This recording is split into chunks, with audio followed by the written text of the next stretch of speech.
Hi everyone, so today we're going to be looking at what auditors do for each year end at a very basic level. Okay, so we covered before what accountants do each year or each reporting cycle, if you like. Auditors get involved at this stage. So this is where the trial balance has been run at the year end. Normally at the time the audit takes place, where the auditors are actually doing their real work, executing their work, the financial statements are normally not ready, so the auditors will be looking at the trial balance. Okay, so what the auditors will be checking are the trial balance figures. So imagine you have a year of 31st of December 22. They'll request a trial balance and they'll check that the trial balance figures are correct and supported by evidence. Okay, we'll go into detail as to what this step involves later on. Once they've determined that, or throughout the audit, they'll be checking that the statement of profit and loss and balance sheet have been prepared correctly. I'm just going to put from the correct trial balance figures, okay? Because what can happen sometimes is if the accountants have made significant, made adjustments to the trial balance figures, then the financial statements have not are outdated. Okay, they don't reflect the new versions of the figures. Okay, that's not necessarily just in the statement of profit and loss and the balance sheet, but it could be other areas as well. But those are the main ones that you need to check. Yeah. For example, the balance sheet is linked to notes to the financial statements, and the notes show further breakdowns of the different balances, like they'll show further breakdowns of debtors and creditors. So if there are adjustments to the trial balance figures, then you'll need to check that everything has been adjusted for. Okay, can be quite fiddly sometimes. But one of the main pieces of work that an auditor does, especially the more senior members of the team, is to assess whether the financial statements have been prepared in accordance with Companies Act 2006 and the accounting standards. Okay, so the accounting standards of Companies Act are very prescriptive as to what needs to be in financial statements and what the format should be. For example, companies need to disclose how much directors are being paid. Okay.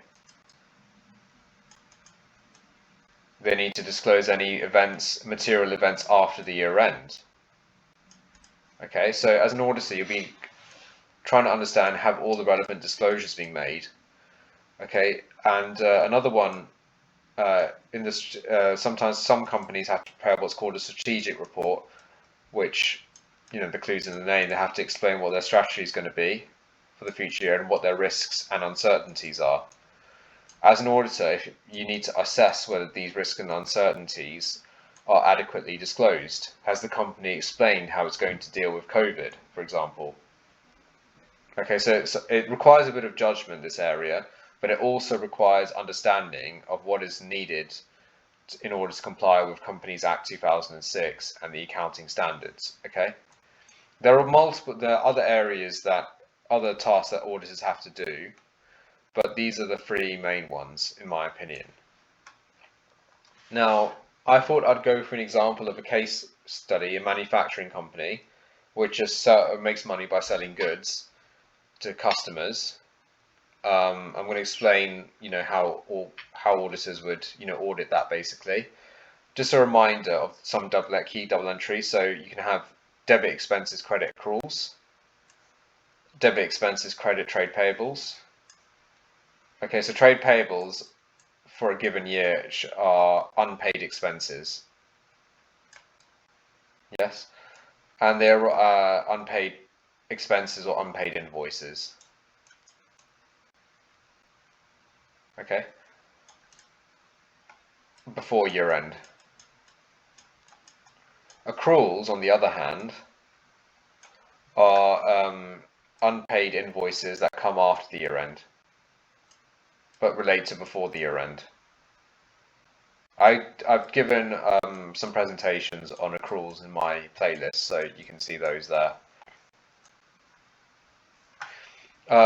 common double entries are debit trade debtors and credit revenue. So these are set, if you raise a sales invoice, your accounting system, especially if it's Sage, will automatically do debit trade debtors and credit revenue. Okay, so unpaid. So trade debtors are unpaid sales invoices. You can also potentially get debit accrued income and credit revenue. So accrued income is where you have no invoice, but you've earned money. So you have to recognize some revenue, record some revenue. It's worth knowing the double entries, but if you want more videos, just let me know.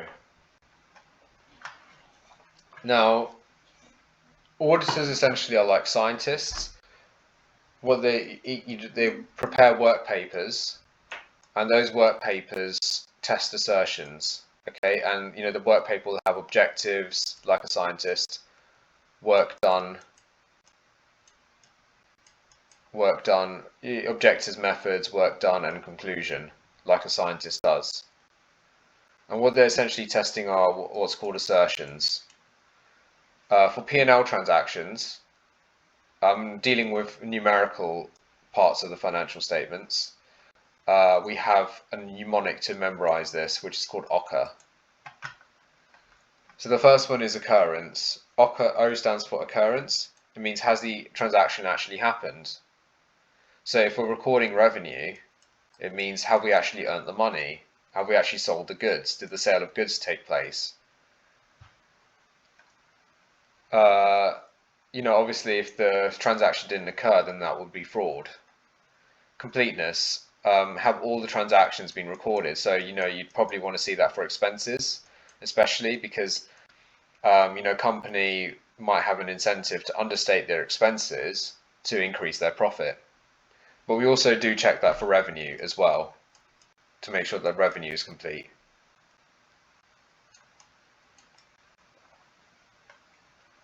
We're going to look at how to test these assertions in the next slide.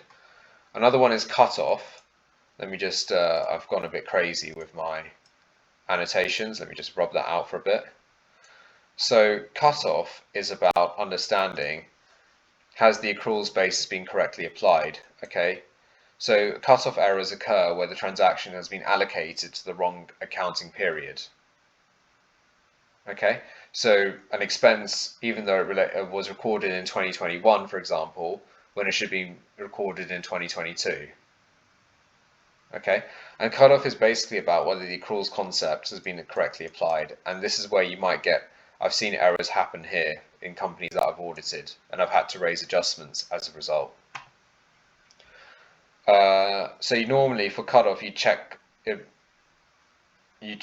transactions occurring close to the year end on either side of the year end. Okay. Classification is about whether the amounts have been recorded in the correct accounts. So has something been classified as an expense correctly, or should it have been classified as revenue? So it depends on the entity by entity basis. Was it correct to record the credit to revenue, or should the credit have gone to deferred revenue, for example? So throughout the audit, you'll be checking this. Another one, obviously, a key one is accuracy, was the correct amount included? So if the transaction value is £6,000, 6,010, but then the accountant has posted 6061011, then that means there's something wrong going there, isn't there? Okay. So we're checking all these assertions. Some of them are quite self-explanatory. But let's look at an example of how we can test the relevant assertions for the £10 million revenue that the company is making. And we're assuming that this is only one revenue stream. The company is just making this revenue from selling goods. Okay. So let's look at occurrence and accuracy together, because they go quite well hand in hand. Well, £10 million revenue, you'd probably want a further breakdown, right? Now, it might be difficult to test the full £10 million revenue, so what audit firms normally do is to take a sample. How can we be sure that the transactions actually occurred? Well, we can agree them to a goods dispatch note. a goods dispatch note confirms that the goods were actually sold. Okay. Now, it might be difficult to work from the breakdown to the goods dispatch note, so you need something in the middle to join them together, which is the sales invoice. Because the sales invoice will have the actual transaction amount, and it will have the amount of goods sold, whereas the goods dispatch note generally doesn't show the amount of money that's been made from selling the goods. It just shows the amount that's been disposed of. Okay. Now, we only should be recording revenue when the goods have actually been sold, okay, when the company's actually done the work and actually transferred the goods to the client. Okay, so goods dispatch note is the indicator of whether revenue should have been recorded. I used to think it was sales invoice, but that's not true. You might also want to agree the amounts to cash receipt. That's an additional test you might do, but agreeing it to cash receipt on its own is not going to give you comfort that the sale actually occurred, because the cash receipt could be happening for multiple reasons.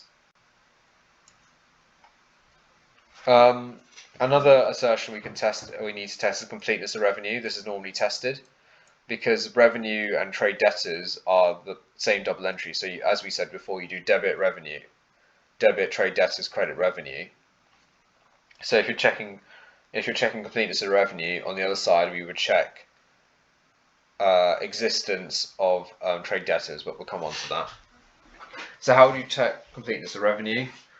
Well, we have to work from outside of the accounting records back to the accounting records. So we're working in this direction. So if we have the accounting records here, we have to work outside of the accounting system. Okay, and one way you can do this is obtain a sample of goods dispatch notes before the year end. Okay, so for any revenue that should have been recorded before the year end, and tracing it through to the accounting records to ensure all the revenue's been recorded.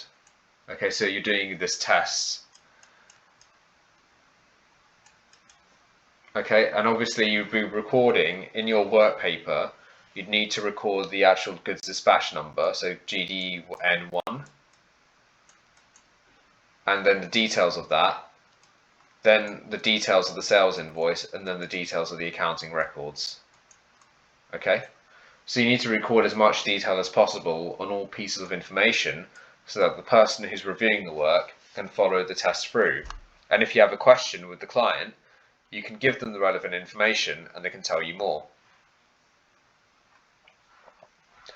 Now, another test that we need to also look at cutoff. So there are multiple ways you could do this. So you could obtain goods dispatch notes either side of the year end. We need to check. So goods dispatch notes themselves, the date of dispatch will confirm which period the revenue should have been recorded in. So what you could do is, for GDN before year end, what's your expectation?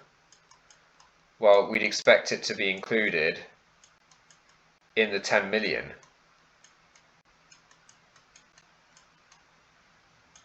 And GDN after year end,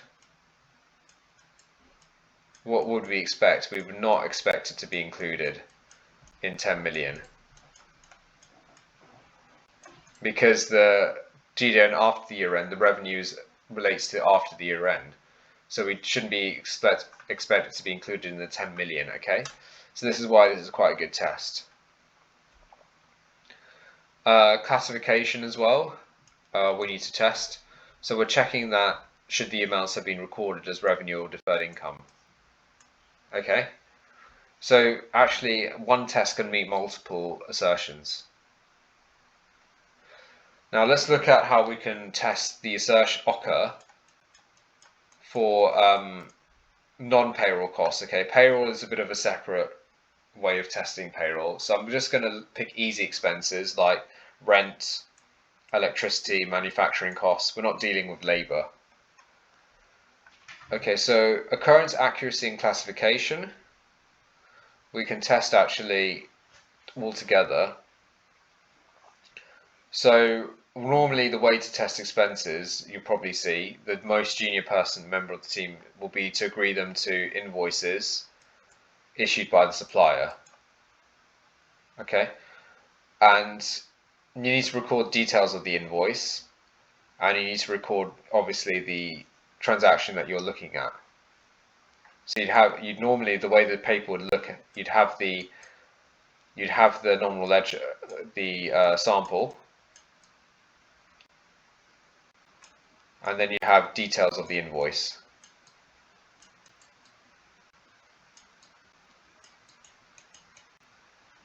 So you might have invoice date, service, amount, etc. Now, so you're checking that the amount that's been recorded agrees, the details of the amount of the transaction agree to the invoice. But another thing you actually have to check as well is the expenditure a real business expense? Is it a real business expense, or is there any indication of fraud? Another test you might need to check for classification is, should the amount be allocated to cost of sale or admin expenditure? Okay, so cost of sale are directly related to selling products. So manufacturing costs, direct manufacturing costs, would be a cost of sale. Purchasing raw materials is a cost of sale. Whereas admin expenditure, like consultancy fees or rent and rates, would be are not directly related to sales. So we classify those as admin expenditure. So you need to check that this allocation is correct. Now, completeness of expenditure you can test in multiple ways. So what you could do is obtain a sample of invoices and agree them back to the nominal ledger. So here we're working from NL to invoice, for example. And for completeness, we're working from invoice to nominal ledger. Okay. Now, one test you can do potentially is to compare current year expenditure to prior year, and establish whether there's any expenditure that's missing. Okay, so sometimes they maybe missed a few accruals. Okay, so doing comparison can sometimes help.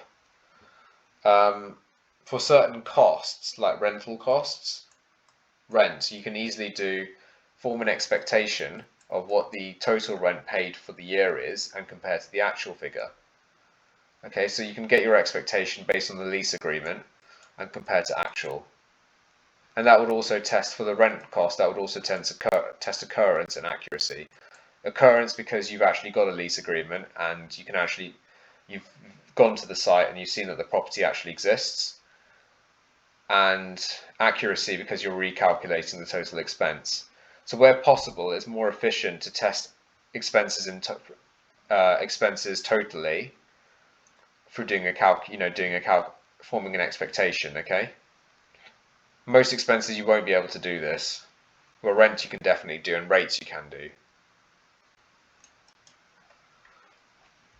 Cut-off, there are different ways of doing this, but the main one that people like doing is to obtain a sample of purchase invoices before and after the year end. Consider which accounting period they relate to, and ensuring that the expense has been allocated to the correct accounting period. Okay, so one misconception is that you look at the invoice date and determine, you use the invoice date to work out what period the expense relates to. That's incorrect. You should be understanding when the service was actually provided. Okay. Let's look at some examples. So imagine you have a purchase invoice. You've got it for before the year end, but relates to after the year end. What do you do? Well, you need to check that that purchase amount has been is recorded as a prepayment. Okay. So you need to trace that through to prepayments listing.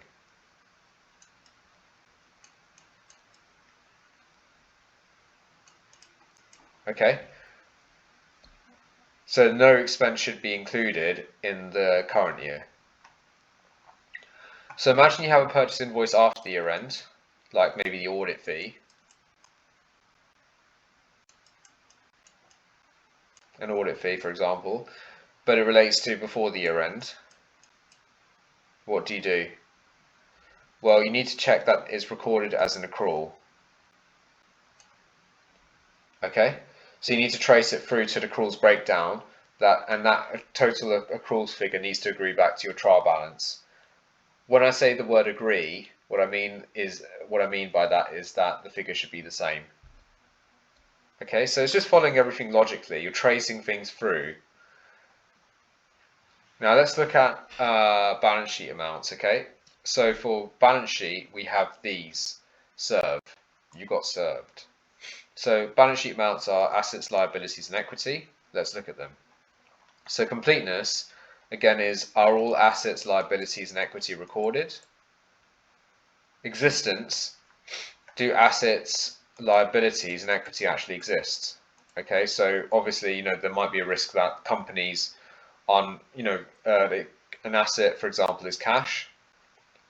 Now, there was a fraud perpetuated by Wirecard where they were recording cash that they didn't actually have.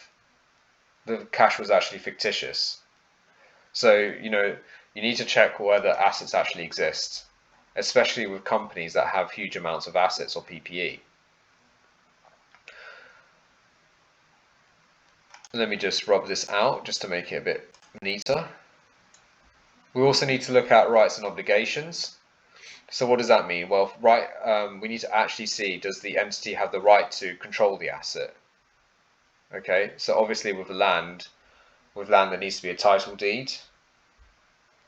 It needs to be an agreement in place for any asset that the company has a right to use that asset for its economic benefit.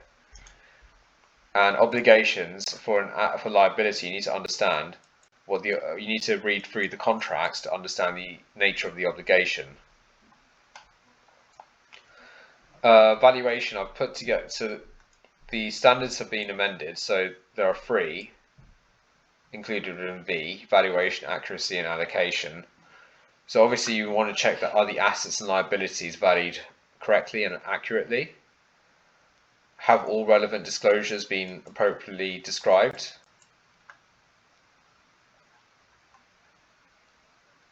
Okay, and obviously you would want to check that amounts have been classified correctly as assets and liabilities. So a potential risk is that an amount has been classified as an asset when it should have been an expense.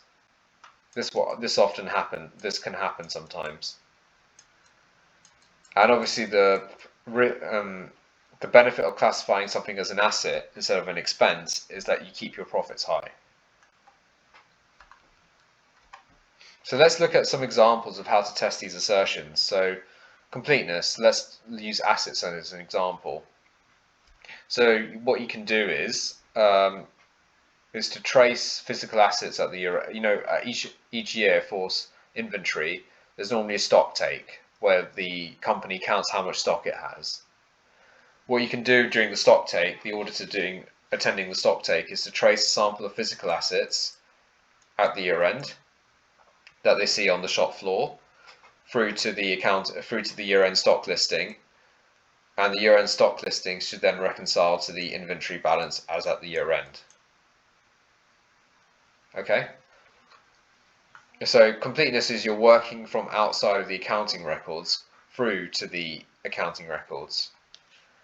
Existence is where you're actually testing the assets actually exist, and how can you test them? By actually seeing them, actually going to visit the site and checking that the stock or the helicopter actually exists and is not just made up.